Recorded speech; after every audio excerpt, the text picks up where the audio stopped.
Good morning, everybody. Welcome to the Flow Show, Tuesday, 14th of May. All ready to, try and wake up from these sleepy markets at the moment and see if we can get some trades going, make some pips at these quiet times right now. A few things coming up today. Obviously, we've got Powell and the PPI data. So we've had a few bits and pieces out since then, or before then, rather, and since last night. So we'll go over what has happened and pick the bones out of it.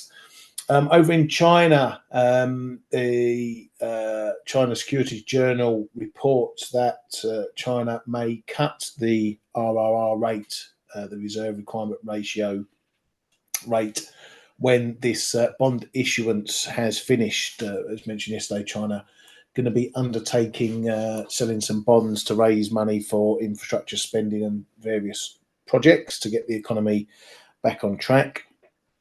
And when that's done, they may help it along by cutting that RRR rate, which if they do should see a little bit of a boost to the Aussie dollar.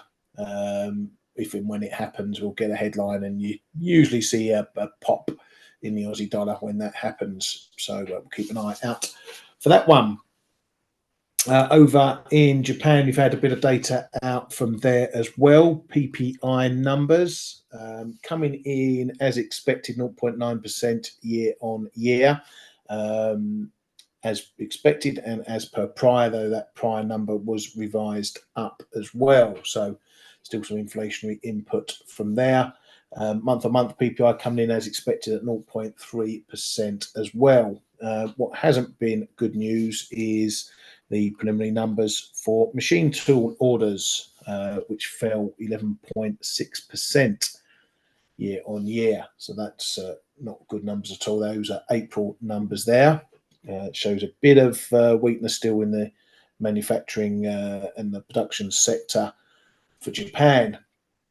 Finance Minister Suzuki has been speaking, as he often wants to do each day, talking about cooperation with the government and the BOJ, saying that the bank and government have been working together to end deflation, that it's important for the BOJ and government to communicate closely. It says important that FX moves stably and reflect fundamentals.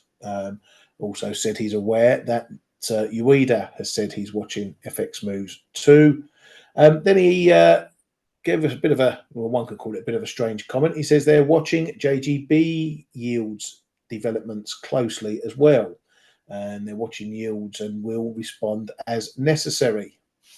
So a bit of a nod there to yields. Are they going to intervene in the bond markets as well, which the Bank of Japan's doing that for them already? But there's been a lot made of the yield moves of late.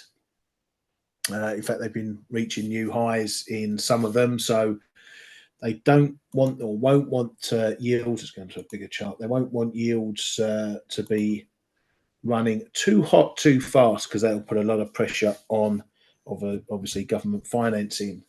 So that's something that they may look to the Bank of Japan just to keep the brakes on as well, not to let things run too far the wrong way for them, even though Japan's in a hiking cycle, supposedly, so high yields is a natural effect of that, but it's all about how fast and how high they allow them to go.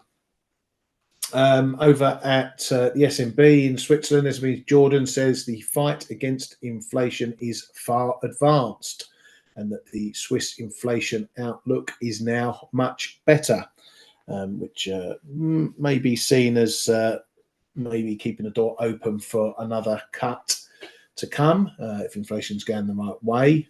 No direct comments on FX that I could see from him, so that one's off the agenda at the moment, shall we say, but likely be back in at the next SNB meeting, which will be in June. Over in Germany, we've had some data out. Zoo numbers out this morning showed a bit more of an improvement. Overall economic sentiment rose to 47.1, better than expected. Was expected to rise to 44.9, up 2 pips over April. Current conditions still deeply negative, but not as crappy as they were. Better improvement to minus 72.3. So maybe some green shoots still poking their heads above the ground. Over at the EU, Commissioner Gentiloni says the acceleration of euro area activity is taking place. However, geopolitics are weighing on the overall outlook for the euro area. So he's seen some green shoots there as well.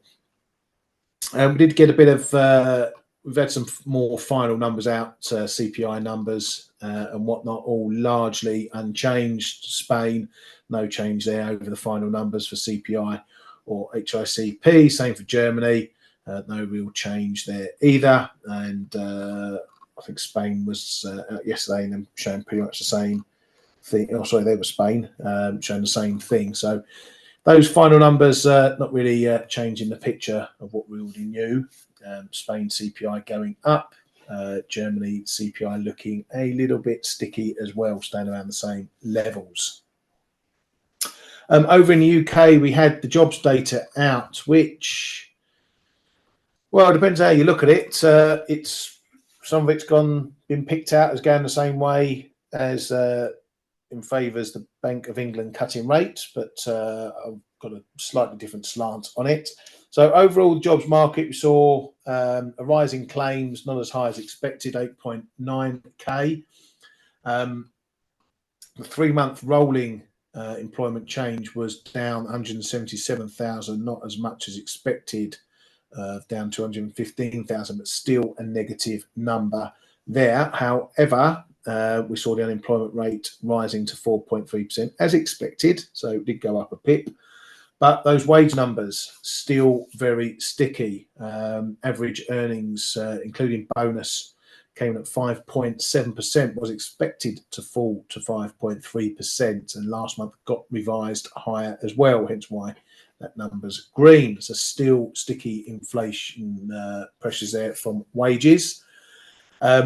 Take off bonuses and wages rose 6%, matching last month's 6%, were expected to fall to 5.9%.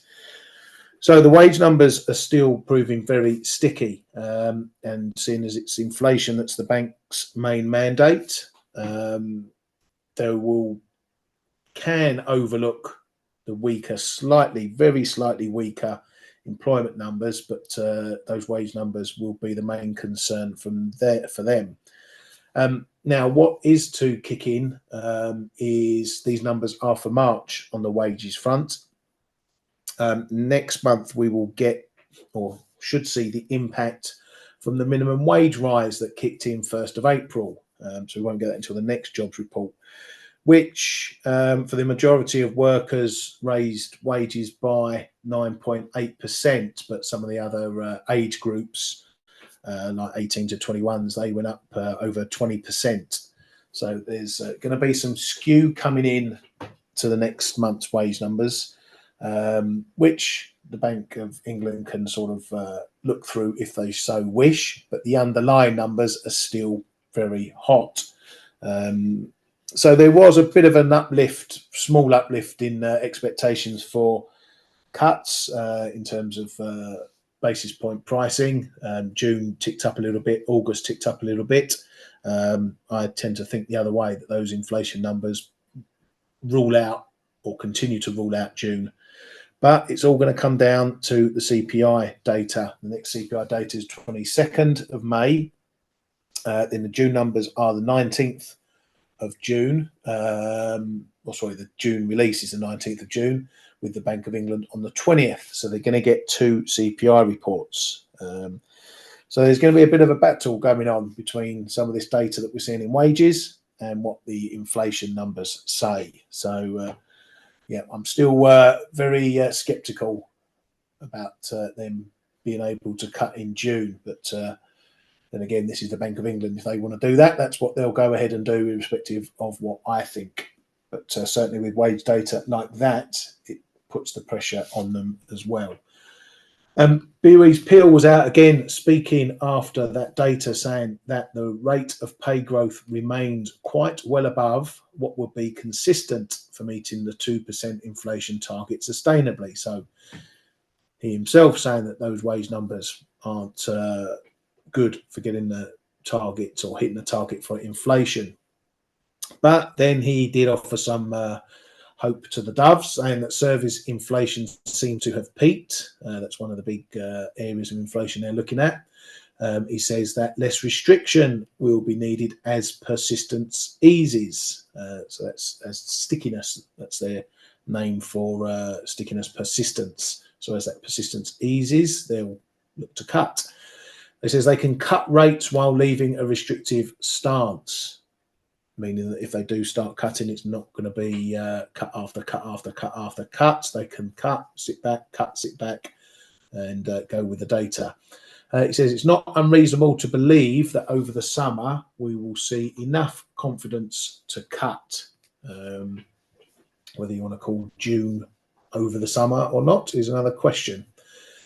Anyway, moving on. Fed's Jefferson says sometimes Fed communications can be misinterpreted, and the risk of confusion is high when officials speak but disagree.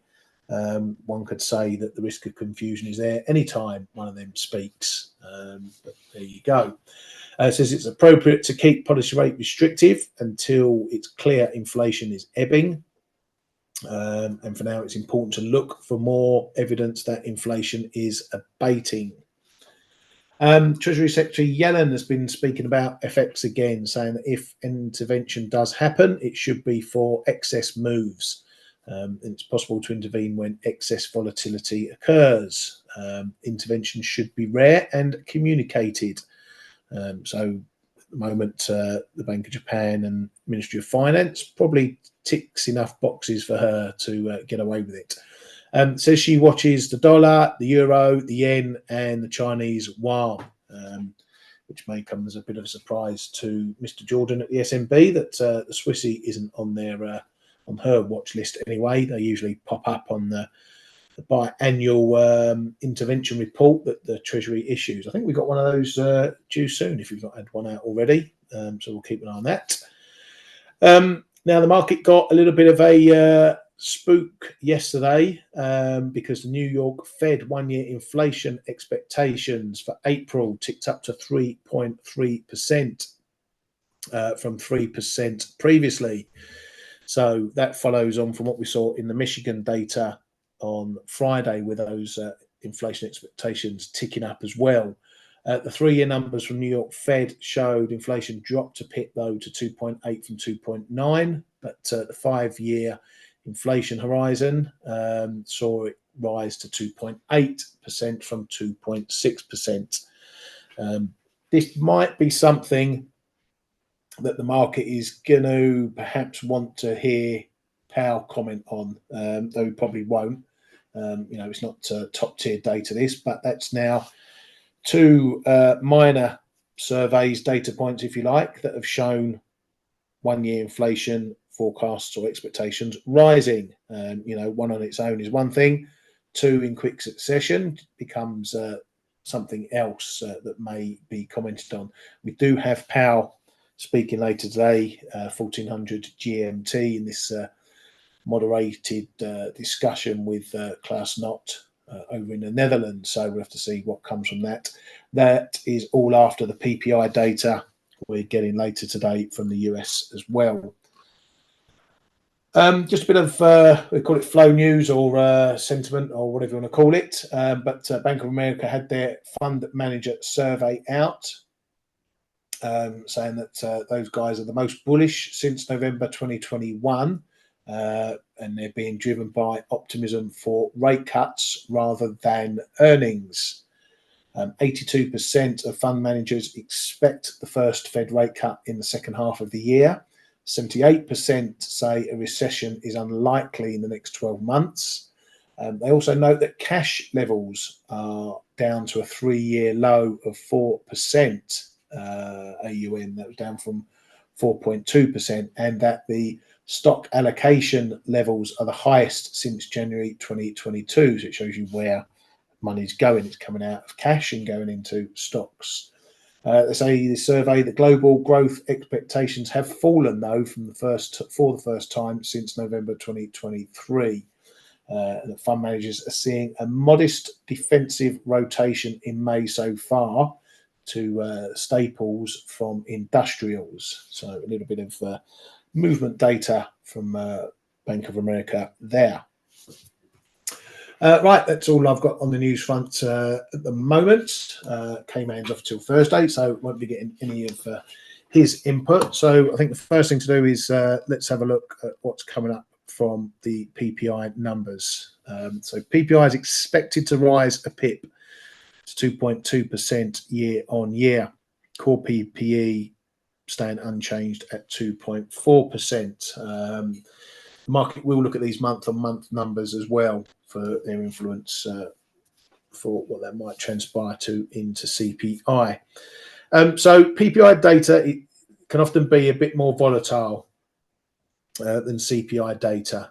So it's open to bigger swings because there's a lot of big price elements in that. You know, if the price of energy commodities move quite quickly, then they're reflected quite quickly and more broadly in PPI as well. So it's not like CPI where you know, a 1 pip, 2 pip variation might sound big. It's not in PPI. So look at maybe something like, I don't know, 3 to 5 pip changes before you start to think that things are moving a bit more significantly.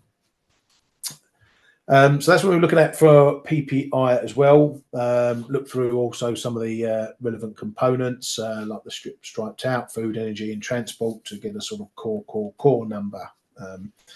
But anything hotter here than expected is going to get the market probably unwinding a bit of its cut expectations, shall we say, with Powell being so adamant that not to utter the word hike at all. That won't stop the market getting a bit more hawkish or less dovish if we keep seeing hot numbers coming here. So look for any upside numbers here to probably get the dollar shifting a bit higher again and yields probably ticking up as well. And then obviously after that, we head on to Powell. Right. Oh, we've got a few questions coming in already. Let's have a look what's going on. So, Ali, you've been journaling, analysing your mistakes in a trading journal. Yeah, that's a good thing to do. A lot of people do that. You've come to the conclusion trading is not that easy as we think. I'm surprised it's taken you that long to come to that conclusion. If it was that easy, we'd all be rich and famous. And you've got a question about trading entry. How is it justified when we say this is a risky trade or not a risky trade? The trade will go straight to profit target or straight to stop loss.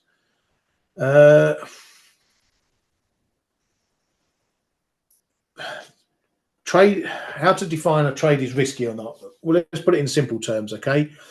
If you want to trade a level right now, this minute, it's not very risky because markets aren't moving very much. It's a bit quiet. We've got tight ranges. You know, there's what, a 19 pip range in euro dollar. So trading is not very risky at the moment. That doesn't mean you should change your lot size or anything like that. But because if you do get a big move, then you're likely to be knocked out. Obviously, trading 5 minutes before a big event like an FOMC or NFP is risky because of the event risk. So that's something to take care of. It's also other factors, you know, like trading the yen at the moment is risky because there's higher volatility because of that intervention risk. But generally, your risk should be pretty much the same depending on your trade style. Like you like to risk, you know, 20, 30 pips for 20, 30, 40 pips profit. So your risk, if you're doing that 5-6 times a day, then you shouldn't be trading more than 1% or risking more than 1% of your account on any of those trades. You should probably be doing something closer to 0.5% on trade. So your risk is also determined by your strategy. If you're a short-term intraday player, then you should be looking at lower risk and just sort of sniping for those 10, 20, 30 pip trades. You don't want to be risking a lot on that.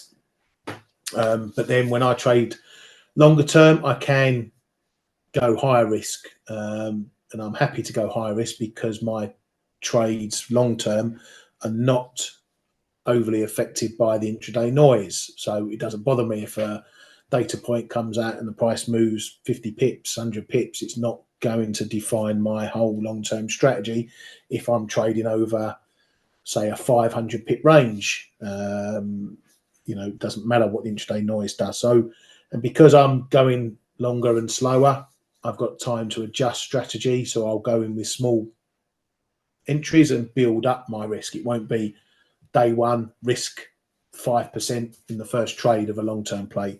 So I may come in with lots of little entries and just build the risk up slowly. But trading isn't easy. You always find you lose money quicker than you make money. So if you get a trade wrong, it's going to go wrong quicker than a trade that goes right. That's a psychological battle we have to face. And that can also tell you that perhaps you need to look at what you're trying to trade. Are you trading the I think, or are you trading the price action?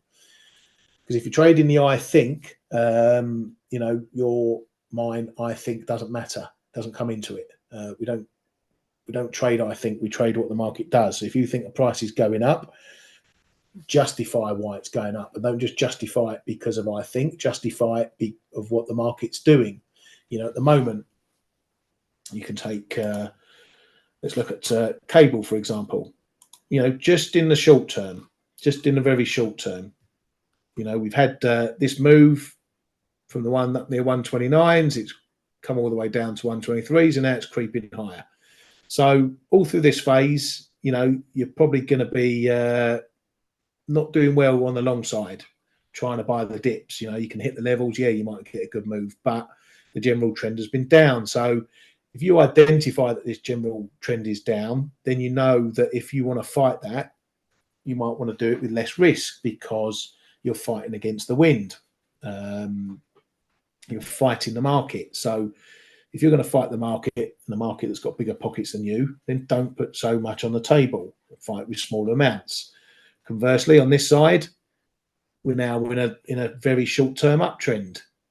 Okay, so now this has stopped, and now we're going this way. So shorts, are probably the harder trade, depending on your strategy. So that's how you also assign your risk. If you're fighting the market, go with lower risk or smaller risk, because if you get caught out, you're not going to lose too much. But then you can increase your risk if you're going with the flow. Again, not excessively, but if you're going, let's say you're trying to buy into this downtrend, then maybe go with 0.25% risk. But if you're shorting it within downtrend, you can go 0.5% risk. So you take the market as it is, and then similarly, you get periods of consolidation where it just goes sideways, and all you want to do is sit at the top and bottom of the range. Again, you keep your risk fairly low, and you just look to keep doing a zigzag. Sell at the top, buy at the bottom, sell at the top, buy at the bottom, and just play the range. So it's all about assessing where the market is, what the market's doing. Right now, the market is looking for any excuse to whack the dollar. Any little bit of bad news, and it wants to hit the dollar more so than buy a dollar on good news. So if you're trading long dollars, you've got to be more careful, because one data point miss is going to hurt you more than one data point beat. Gives you profit. So again, that's how you assign your risk. You think, right, well, if the market's doing this and I want to fight the market, I'm not going to do it with as much money on the table. So that's how you go about assigning your risk. You have to take the trade, the conditions, lots of things into account before you decide how much do you want to, put on the table. So yeah, that's my view on that one. So anyone else got any questions or input on that, please feel free to put it up in the chat there. So while we're on cable, so this has been given a little bit of a knock on the head. We've hit this it's very short term resistance point. It was something we had before that spike up early in May. We had a bit of a level around this 125, 60, 70 area. As you can see there, just in there, we had a little nudge there before we got this spike move, and then we came down below, then we mooched around, then we found it resistance again, resistance again, resistance again, and then yesterday we found it resistance again, and then we just keep bumping our head up here in the 60s, 70s. Now the market has taken that data a little bit bearishly this morning, the jobs data, and then Powell's added to that as well. So that's knocked it down towards this 125 zone. I was maybe thinking about having a little buy down here to my longs. I'm long from this one after over the BOE from last week down in the 124.50s. So I've been chopping this all the way up to these levels here. I do think about maybe having another little nibble, but again, you want to talk about risk, Ali. I don't fancy just getting in a bit more trade to sit and do nothing while we wait for this data and Powell to pop up. I don't want to get stuck in a rut, going sideways and doing nothing. So I'm just going to keep the long I've got because it's got a bit of margin in it, and I can just play with that margin over the data and whatnot. But otherwise, you know, we've had this move down, we've had this move up, but as you can see, we're doing a bit of sideways at the moment. So it looks like we're going to be ranging for a bit for want of waiting for these data points to drop. So yeah, the PPI could be a decider. It will take this one way or another. I still favour selling dollar strength. So a hot number on this one, if we get maybe down to that 124.50, then I'll look to add back to my longs, depending on how big a variation the data is. But we've got to trust Powell, and he's saying hikes aren't coming, so anything that the market takes as hawkish might end up getting reversed again on Powell later on. Euro sterling, again, following the pound weakness, we had another little look above, 86.10, couldn't quite get up to the 86.20s again, which is sort of the main level here at the moment. So we've eased off a bit there. Still, it's not looking overly strong. While we're holding above 85, 70, 80, then it's just keeping its head above the water. But if we get back below 70, then we're probably going to be back into playing this range down to the low 85s again. But we're keeping it up here a little bit, but we need to get through that 86.20 and then take on that zone above 86.45 to 70, the age-old zone up there. So lots to be done with that. Now, one of the reasons why the dollar selling that we saw for a lot of yesterday saw the brakes slammed on was that New York Fed CPI data that came out late in the afternoon. That did for dollar yen through 156. We've been banging ahead on it all day yesterday, 155, 80s, 90s. And then that data came out, and this one doesn't need much in the way of a green light to keep rallying higher. So that broke through 156, and now we're probably going to be looking up towards 157, which was a bit of an old level as well. 155 is the bigger support, I think, building below 156. We'll need to see if that is going to support as well, which it should do, given how much it was resistance beforehand. So I'm expecting that to be support if we get down there. Probably some short-term stops, maybe through 85, 90, if we see a move back under. But this is still a bit volatile. Volatility is up 9% still for this one. And the higher we go, the greater the intervention talk will start ramping up again. And will they, won't they, will they, won't they? So playing the same old games here. I'm still loath to touch it. I may, as I said before, give it a go if we get up to this 160 area, which is more of a longer term technical area than anything else going on. As you can see, that 160 area going all the way back to the 1990s and beyond. So that's why that level is a big old level. And no surprise that we pretty much stopped on a dime there when we were up there last time. So that's technically, that's about the only level I'm going to look to lean on myself. Dollar CAD doing a bit of mooching as well. Still holding above this 136.50, finding a bit of support about 10 pips above, but doesn't look like it wants to move higher. So this is another one going sideways a bit. We keep getting similar price action. You know, we get a move up to that high 137s, 138s, then we tend to have a little reaction down, then we sort of build again, go again, and down. So, you know, it's a bit of a pattern here of consolidation going on, but you can see that dips are well received and people like to buy into those. So yeah, that 136.50 is going to be a consideration again. Depending on the data, this again might be another one that I look to take along down towards that 136 area as well, but just more from a technical point of view rather than a bias point of view. I'll keep looking at all dollar pairs at the moment. Aussie dollar, another one doing a bit of consolidating, trying to keep its nose above this 66 handle. But as you can see, we have been respecting that 65.80 again. We had a breakdown.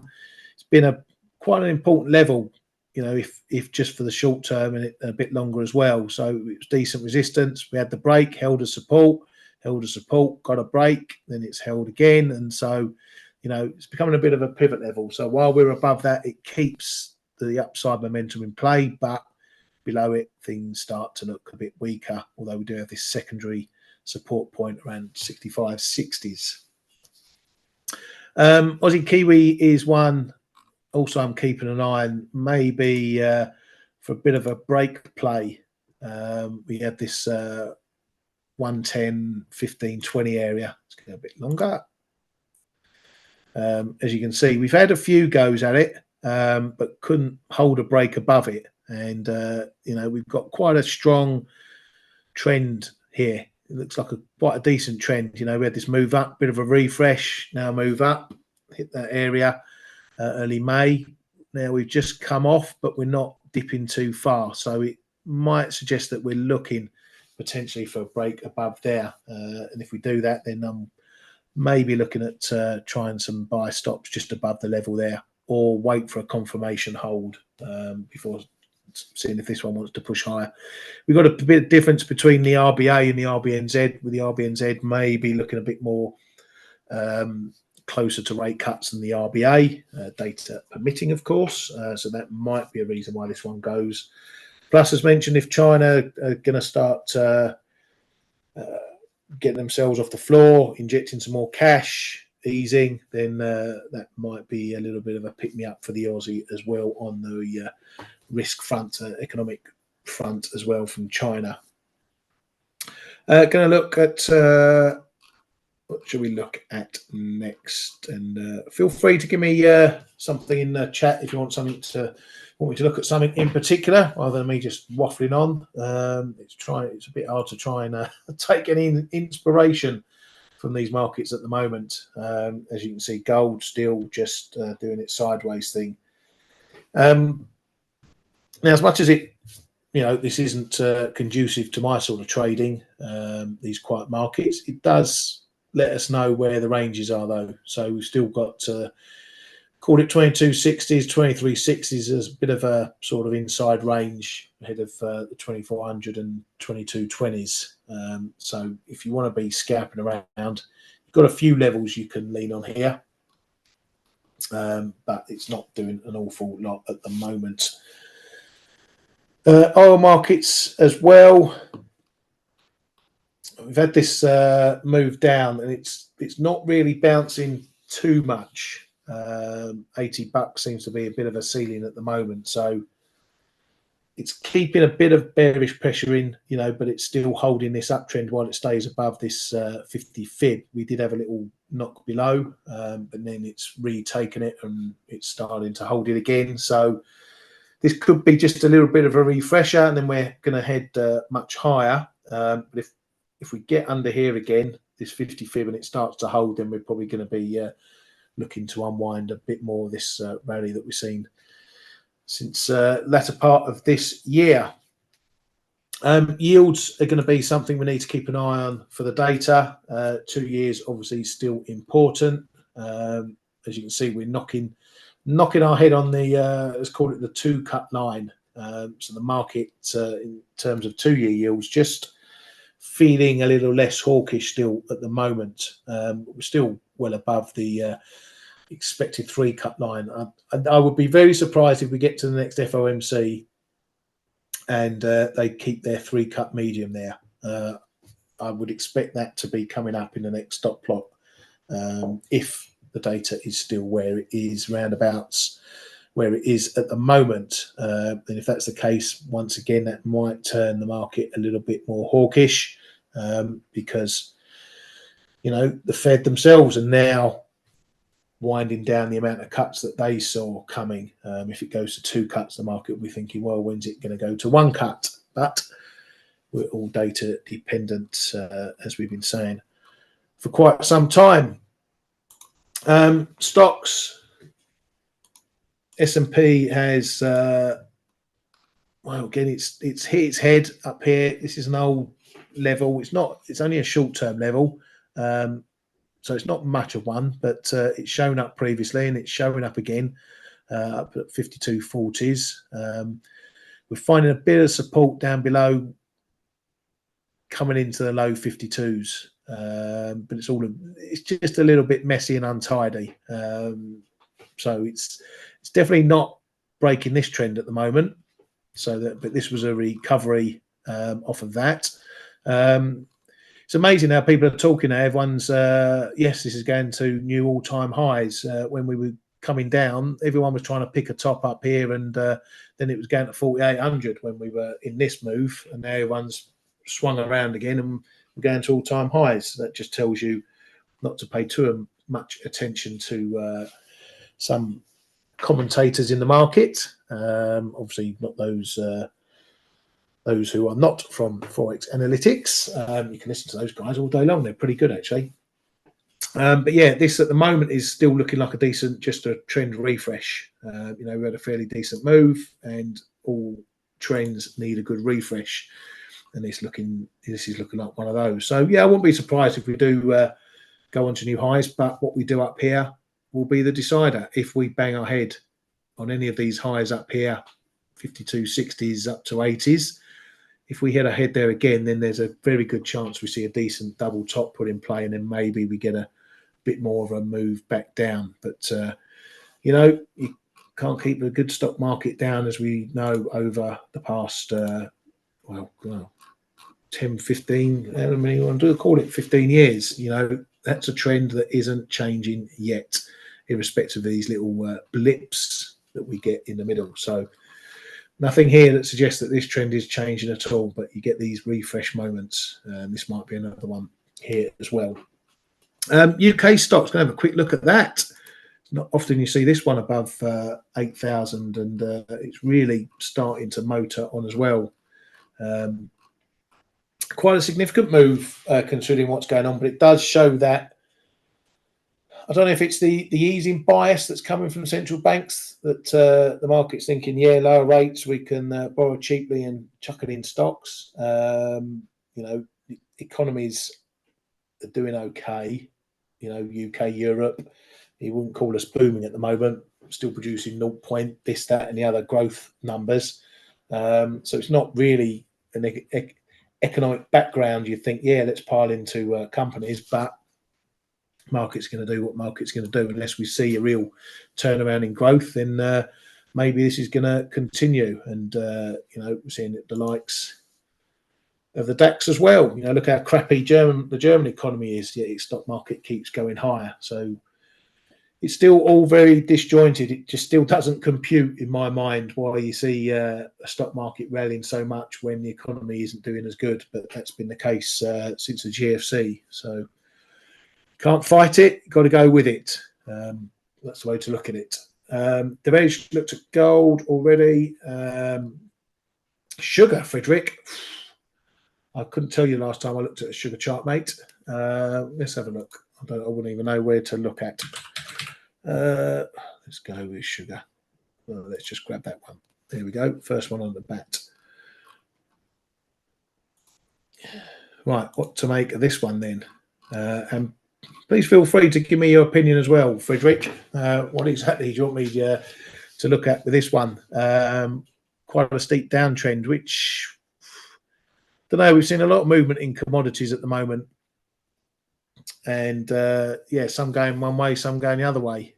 This one obviously looks like it's looking very, very weak. You're probably looking at, if you're looking at main numbers down around this low 17s, you're probably going to find a bit of support down around there. But we're certainly undoing all of this. This sort of thing may be a factor that plays into you know, the inflation picture as well. You know, we've seen cocoa and commodities like that shooting to big highs, and then they're coming off quite a bit as well. So, you know, there's going to be some impact there. But yeah, 17's probably level, give or take. Maybe some support coming in 17.5. And we've broken this low around the 20s. It's already just trying to hold as resistance. So that's going to be your top side level to watch back above there. And then maybe we're going to move back up a bit as well. Angela, don't talk to me about cup and handles. The only cup and handle I'm interested in is the one that holds my cup of tea, which I like half a sugar in. So yeah, you won't find me propping up sugar markets. I don't like don't like a lot of sugar in my tea or coffee. So yeah, I won't be doing sugar any good at all. Right, well, not a lot else to talk about. So unless you guys and girls have got anything specific you want me to have a mooch about, yeah, I might do that. Alex, go and make myself another cup of tea. Well, we'll call it a day, I think, then. Big events to come, obviously. PPI at Powell. So if nothing's going on in the meanwhile, do a bit of chart homework, know your levels, look at where you'd want to trade if you get a big move.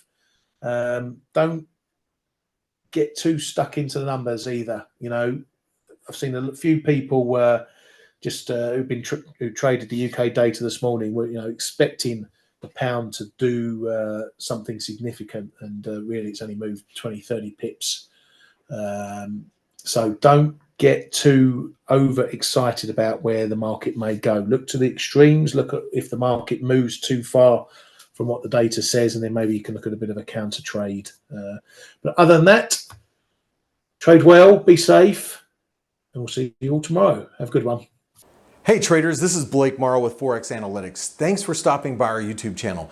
Don't forget to like these videos, share them, and subscribe to our channel so you don't miss any of the content that we provide here for free. Thanks for stopping by. I'll see you in the next video.